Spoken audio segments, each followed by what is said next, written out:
Bismillahirrahmanirrahim.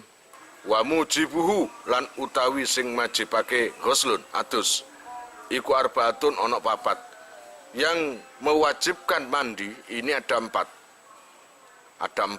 Pertama, ahaduha utai salah sijine arbaa iku khuruju maniyihi metune manine man awalan ing dalam kawitane. Nah, perkara yang mewajibkan mandi adalah keluarnya mani. Keluar mani itu harus cerot-cerot, ya, cerot. Loh, gitu memang. Itu tandanya mani dengan air biasa, dengan kencing itu beda. No kencing kan cerot, gitu ya. Tapi no mani, mesti dul. Iya apa enggak? Iya, mani gitu, cerot. Nah, yang menyebabkan wajib mandi adalah cerot yang pertama, bukan yang kedua, bukan yang ketiga. Katakanlah gini, kamu kumpul dengan istri, ya toh?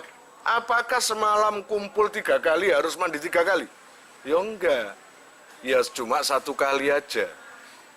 Setelah kumpul, kamu mandi, kumpul lagi sama istri, ya harus mandi lagi. Tapi kalau dijamak, jam 12 sampai subuh sampai 40 kali sangar kon yo. Engko iku jam opo sing digawe? Maka 40 kali keluarnya mani sama istri enggak masalah. Mau ibadah tambah akeh, tambah ganjaran, iya apa enggak? Lah, mandinya berapa kali? 40 kali? Enggak, cuma 1 kali. Mulane nang kene khuruju manihi awalan ing dalam kawitane utawa ing dalam awale. Wa yurafu lan den ngerteni utawa den weruhi apa mani bi akhati khawasihi kelawan salah sijine pira-pira tandane mani. Asalasi kang telu. Mani itu apa sih? Mani adalah yang memenuhi 3 kriteria. Itu mani. Selain memenuhi 3 kriteria ini berarti bukan mani. Pertama, kriteria pertama, mintaladzutin, saking ngerasa enak. Berarti mani itu keluarnya itu harus merasa enak. Apapun modelnya, mani itu keluarnya harus dengan dibarengi kenikmatan. Gitu loh. Bi khurujihi sebab metune mani. Au tadafukin utawa syarat yang kedua niku wau utawa muncrat. Kau no mani kok kau no. Itu kencing namanya. Iya apa enggak? Mulane aku mang ngomong kaitane rupa muncrat ter. Di sini ada harus muncrat ter. Loh, ngono kan? Loh, no wae gadau jane. Gitu. Pun. Ya itu syarat kriteria yang kedua. Yang ketiga aurikhin ajinin utawa ambune jeladren. Yang ketiga aurikhin ajinin utawa ambune jeladren. Rupto teles wabayadi bidin lan putine endok jafan khale garing. Pun. Kriteria ketiga mani adalah baunya seperti adonan roti. Kemudian warnanya atau bentuknya seperti putihnya telur. Paham ya? Kalau nggak ada kriteria 3 itu tadi, bukan cut, bukan, tapi cut. Nah itu kencing. Gitu loh ya. Atau nggak ada gitunya. Tiba-tiba keluar air putih yang kental. Itu mazi namanya. Bukan mani. Fa'in fukidat mongko lamun den sepeake apa hadhil khawasu ikilah pira-pira tetenger falahus la mongko ora ana adus iku maujud. Naam iya apa sedawuh falahus la ciri-ciri mani itu ada 3. Yang pertama keluarnya dengan kenikmatan. Yang kedua muncrat. Nah, yang ketiga aurikhin ajin rutoban. wa bayadhu bidin jafan. Yang ketiga, cirinya mani adalah baunya seperti adonan roti yang basah dan putihnya seperti putih telur. Apabila kering akan masih menempel di pakaian, kering seperti putihnya telur. Nah, kalau tiga syarat tadi tidak dipenuhi, fa in fuqidat hadhil khawas falahusla na'am falahusla. Jika kriteria tiga tadi tidak dipenuhi, maka itu jelas bukan mani. Maka tidak kewajiban mandi. Ya, tidak kewajiban mandi jinabat. Naam, ya dawuh falahusla ikmang. Lausaka lamun mamang sapa man fi syai'in ing dalem suwiji-wiji amaniyun apa ta iku mani huwa utawi syai' ngono ya kene au madhiyun utawa madhi. Jika kamu itu ragu, di sarung kok basah, kelihatannya mani, tapi kamu ragu, iki mani tak kena cipratan putih ndok atau ya apa, kamu ragu antara mani atau madhi atau lainnya, maka apa yang harus dilakukan? Takhayyara, mongko dikenaake milih. Jadi kamu boleh memilih. Kamu terserah milih yang mani atau madhi atau lainnya. Terserah mana yang kamu yakini. Lah, walaupun milihnya saya naik dewi. Walau bitasahi lan senajan milih kelawan sakar PDW iku. Fa insya mongko lamun kersa sapa siman. Terus ja'alahu mongko ndadekake sapa man ing sa ndadekake manian ing mani. Nengoten waqtasalah lan adus sapa siman au madhiyan utawa ndadekake ing madhi. Wa ghasala lan masuh sapa seman ing madhi. Wa tawaddaa lan wudu sapa seman. Masih berlanjut seperti itu tadi. Kamu ragu, sarung kamu itu basah. Kamu ragu ini mani atau madhi atau lainnya apalah. Maka pilih aja salah satu yang mantap. Walaupun milihnya kamu itu sakar PDW, wis gak lapung ini mani. Paling itu nih mukhlis, ya kan? Saya naik dewe. Nah, jika kamu karep dadekno mani, kalau kamu hendak atau menjadikan basah di sarung itu sebagai mani, maka konsekuensinya adalah mandi.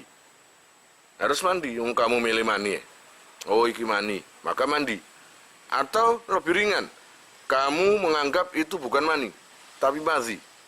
Maka nggak mandi, tapi cukup dikeringkan atau dibasuh. Disiram dengan air, dibasuh, lalu wudu. Kalau memang mau sholat, ya harus wudu.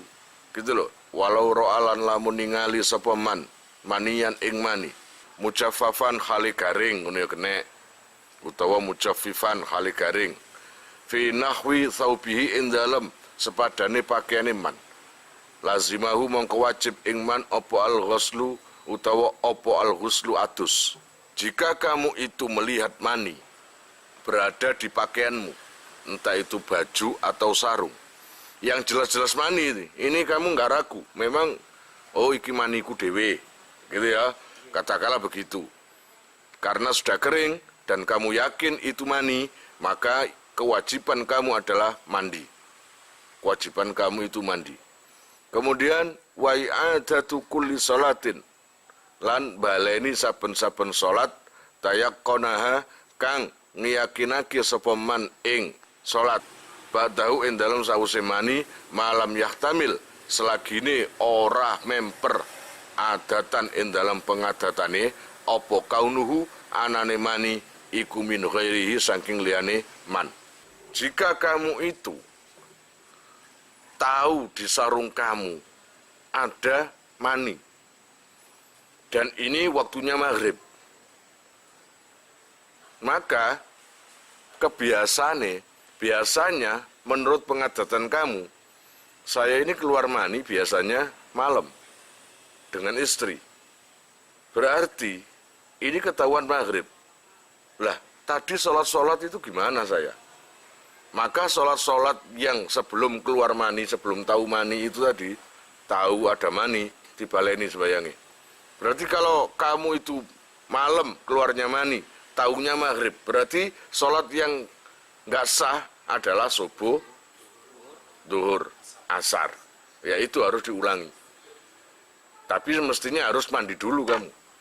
Karena apa? Mensucikan jinabat kamu.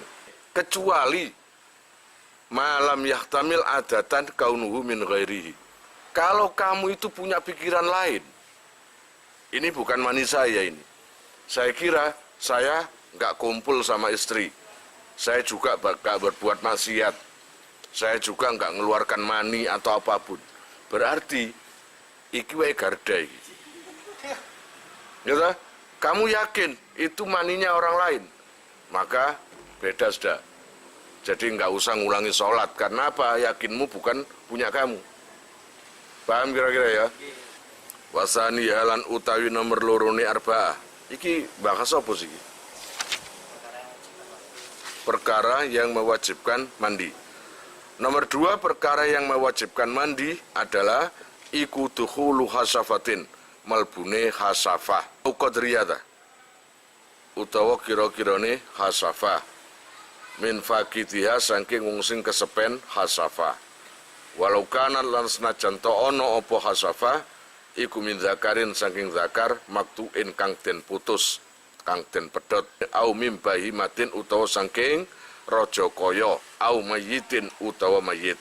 Malbunang farjan ing farji, kubulan iku kubul anane, au tuburon utawa tubur.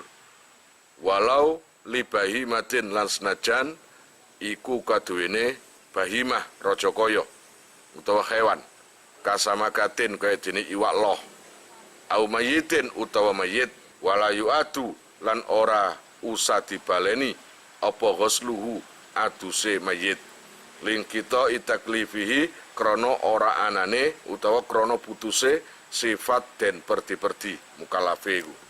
Nomor 2 yang mewajibkan kalian mandi adalah masuknya zakar ke farji. Kalau suami memasukkan zakarnya ke tempat istrinya. Aku nggak bahas laki atau perempuan, ini harus suami dan istri. Menurut walaupun yang namanya zakar punya laki itu terputus. Kalau seumpamanya terputus, dikira-kira saja kayak dene nawe busro sagegeman, nawe mukhlis sakentol, sing wae garda sak jente. Dikira-kira saja, dan itu panjangnya seberapa. Kalau walaupun ada sedikit tapi dimasukkan ke farji, ke anunya perempuan, maka hukumnya sudah wajib mandi. Nah, walaupun kamu masukkan ke farjinya hewan, seperti kalian mau Idul Adha dibeleh sing wingi lak mukhlis ngono. Tertarik dengan kesemukan kambing gitu. Lalu kira-kira Busro mengambil pisau, teman-teman lagi kora-kora, nah kesempatan. Saumpamanya mukhlis ternyata ya begitu itu, wik-wik ya, wik-wik. Apakah dengan menjima atau memasukkan zakarnya ke farjinya kambing itu tadi tidak wajib mandi? Wajib. Lah terus kambingnya, yuk gak wajib posok kambing konatus, nggak wajib no kambingi, tapi manusianya yang wajib mandi. Allah ya Rabb ya Karim. Nah, memasukkan zakar laki tadi memasukkan zakar ke istrinya, baik lewat jalan belakang atau jalan depan. Kalau di jalan belakang jelas di Al-Quran Allah melaknat orang yang memasukkan zakarnya lewat jalan garing ngantuk. Semangat betul. Enggak, aku heran motone. Iso pokro lho dele. Ada aura apa lho dele.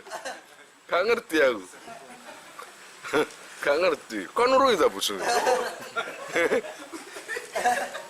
Ya, saya menjelaskan ini kan harus jelas.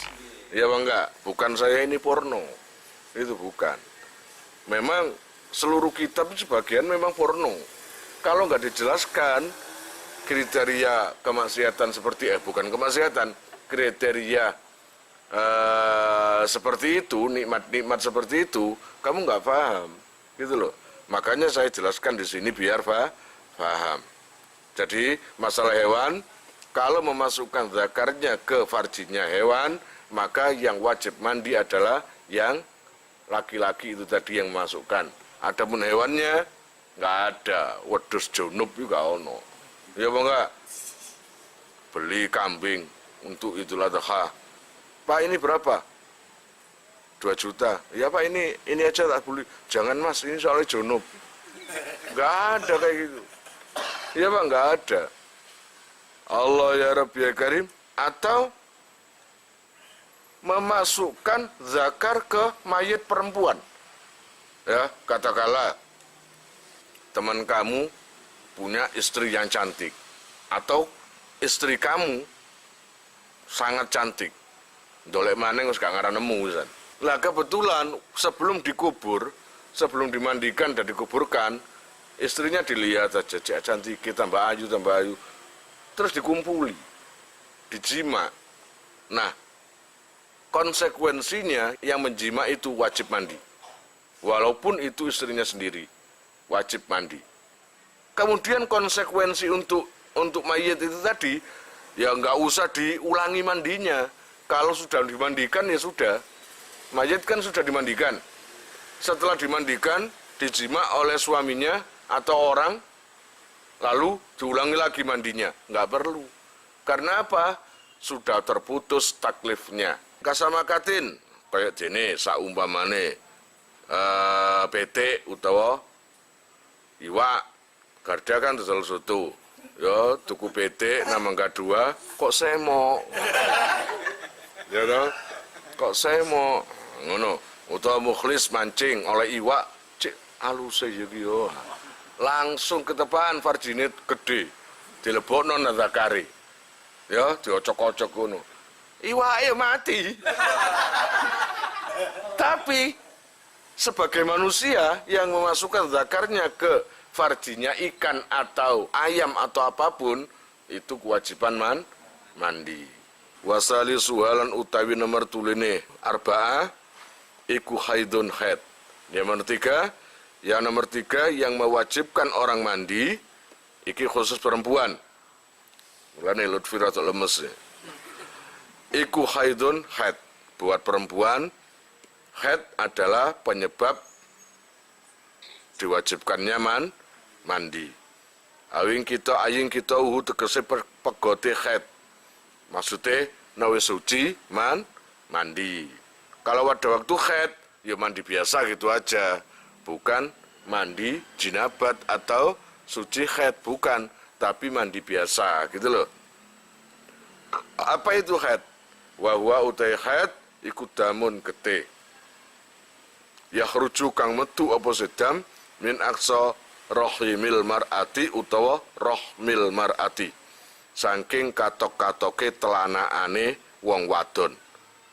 Fi auqatin in dalam pirang-pirang waktu maksusatin kang den khususake. Yang dinamakan haid adalah darah yang keluar dari katok-katoke telanaan. Terus gak ngerti aku kan duwe iku ya. Gitu, hanya perempuan yang bisa menjelaskan di ujungnya apa atau pangkalnya apa, darah itu keluar di situ. Kalau di kitab lainnya mengatakan ada yang mengatakan yang merahnya itu sampai kayak hitam gitu ya dan panas. Ini nggak ada kayak gitu. Jadi Fathul Mu'in ini lucu. Apapun babe akeh. Banyak. Ketika haid medical ditakoni napa yai kok bab poso wake bab zakat wake haid kok tuwi tok Lah aku gak wedok. Jawabane aku gak wedok. Terus gak ono wong wedok takon nang aku. Kok umpama ono wong wedok takon nang aku, akeh pertanyaan-pertanyaan mlebu nang iki. Tapi krana gak ono, mosok aku ngarang-ngarang dhewe. Aku ya gak duwe, aku ya gak tau nglakoni haid. Nah, itu ya kesalahannya perempuan ya kan. Kenapa kamu nggak tanya sama orang-orang yang alim? Allah ya Rabb ya Karim, dan haid itu di waktu yang dikhususkan. Di dalam 1 bulan pasti ada sekali haid, entah itu sehari, 3 hari, sampai 15 hari. Itu kan yang paling banyak 15 hari. Kalau 3 hari, ya tetap haid. 5 hari, ya haid. 6 hari, oh ya haid. 10, haid. 15, haid. 16, lah itu istikhadah namanya. Lebih dari paling banyak-banyaknya waktu haid. Allah ya Rabbi ya Karim, bismillahirrahmanirrahim. Nah, wa aqallu sinnihi, lan utawi luwih kedhik-kedhike haid. Tegese mancung haid ikutis usinina 9 tahun an apane komariatan bangsa komariyae. Ayustikmaluha tegese sempurnane tisun laha maring istikmal. Nah, untuk perempuan paling sedikit batas waktunya haid itu umur berapa?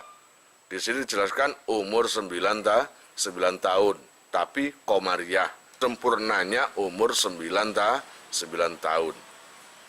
In ra'athu lamun ningali sapa si mar'a ing dam qabla tamamiha ing dalam sadurunge sempurnane tisun. Biduni sitata asyara kelawan kurang 16 dino apane yauman dinane. Nah ngoten fahuwa mongko utai dam iku haidun haid. Nah, kalau ada perempuan yang belum berumur 9 tahun, masih kurang sedikit 9 tahun. 9 tahun kurang 16 hari. Kok sudah mengeluarkan darah? Berarti itu haid. Walaupun umur 9 tahun kurang 16 hari. Wa qaluhu lan utawi luwih gedhe-gedhe haid iku yaumun sedina walailatun lan sewengi.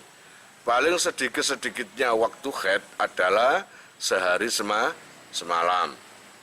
Wa aksaruhu luwih ake-ake haid iku khamsata asyara 15 apane yauman dinane. Kalau paling banyak itu ada 15 hari. Paling banyak waktu haid.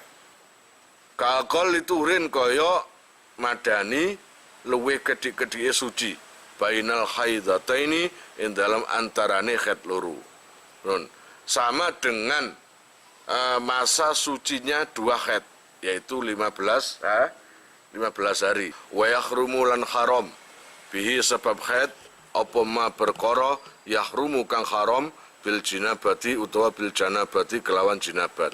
Apa yang diharamkan waktu jinabat juga diharamkan pada waktu haid.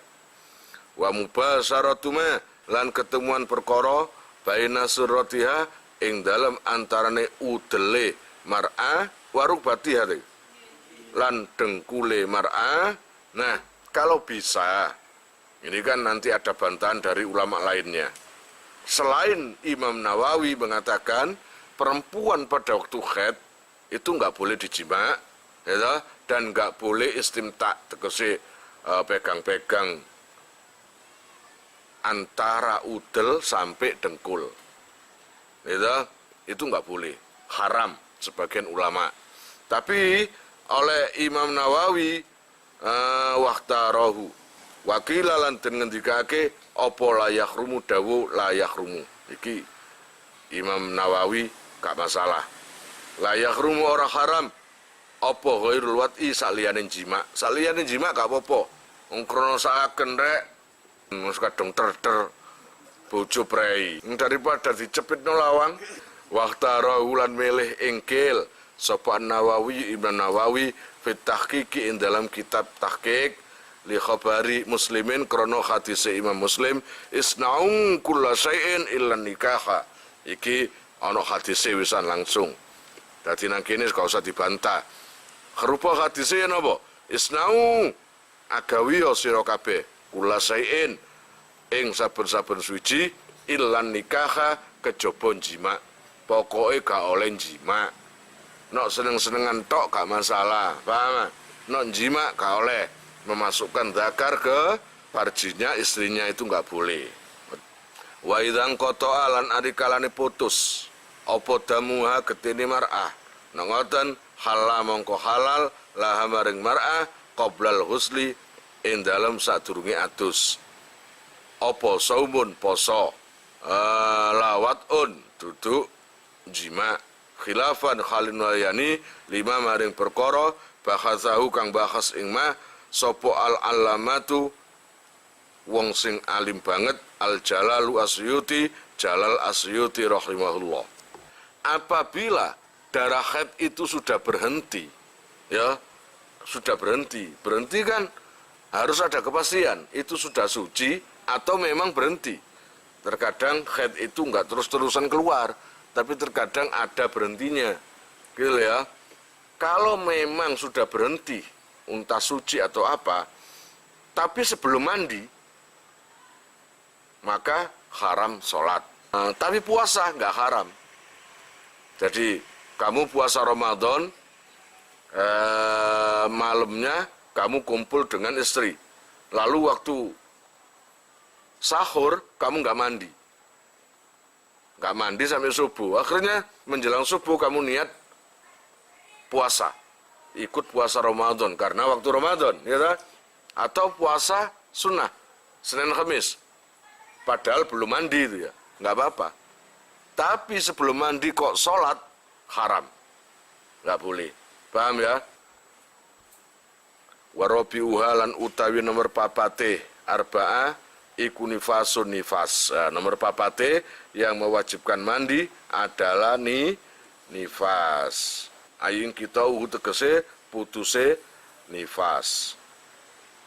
Wahwa utai nifas iku damu haidin getih haid mustamiun kang kumpul yakhruju kang metu apa sedam ba'da faraghi jami'i rahmi ing dalem sakmarine kosonge sekabehane rahim utawa telanaan. Nifas adalah darah haid yang terkumpulkan ketika dia haid dulu dan ketika dia suci, lalu telanaan atau tempatnya darah akhirnya kosong mestinya. Nah, ini keluar pada waktu nifas, yaitu keluar pada waktu habis melahirkan. Aku gak ngerti, wong aku gak meteng ya. Wa qalu lan utawi luwih gedhe-gedhe nifas iku lahdhatun sediluk utawa sak kecrutan. Paling sedikit-sedikitnya nifas ya sediluk unae. Wah, la umume wa ghalibu lan utawi kaprai nifas iku arbauna yauman 40 dina. Nah, umume kebanyakan perempuan 40 hari. Lah yang paling banyak wa aktsaruhu lan utawi luwe akeh-akeh nifas iku situna swida. Loh, ini yang lama ini. Ini yang sampai 60 hari. Apane yauman dinane. Wa yakhrumu lan haram bi sebab nifas apa ma perkara. Yakhrumu kang haram apa sema bil haidi sebab haid. Apapun yang diharamkan ketika haid itu juga sama diharamkan ketika nifas. Wa yajibulan wajib opal huslu adus aidan halimale biwiladatin sebab mana orang yang melahirkan ya harus mandi walau bila balalin senajan to iku tanpa teles-telesan, lahir kering tanpa basah tanpa mengeluarkan darah tetap wajib mandi. Wa ilqa'i alaqatin lan nibaake getih kempel wa mudghatin lan daging kempel maksudnya. Wa bimauti muslimin lan matine wong Islam ghairi syahidin kang ora syahid. Lalu perkara yang diwajibkan mandi adalah mati. Kamu kan nggak tahu kan rasanya mati dimandikan, coba aja. Gitu, dicoba aja. Ya apa adem, apa kaduen, apa ya apa. Ya jenenge penasaran ya lakonono. Pokoknya laki-laki yang meninggal angger iku Islam maka wajib dimandikan. Kecuali orang yang mati syahid. Orang yang mati dalam kondisi perang. Seperti kamu ikut perang dengan Kanjeng Nabi, perang Badar, perang Uhud, karena mempertahankan keimanannya. Gitu loh ya. Wallahu a'lam bishawab. Kalian jika mau nomor HP kalian tak simpan di memori HP saya, SMS aja ke nomor saya dengan mengetik nama, asal, itu aja. Nanti saya save. Lalu nanti akan terhubung ke WA saya. Insya Allah akan ada pemberitahuan perkembangan tentang NR atau ada video baru atau apa. Biasanya saya umumkan di status WhatsApp ya. Buat para donatur, saya sangat terima kasih. Insya Allah barokahnya, manfaatnya akan sampai pada kalian dan menjadi jariah nanti. Dan akan lestari terus sampai kalian meninggal itu nanti. Jangan khawatir, nama kalian tidak akan saya lupakan.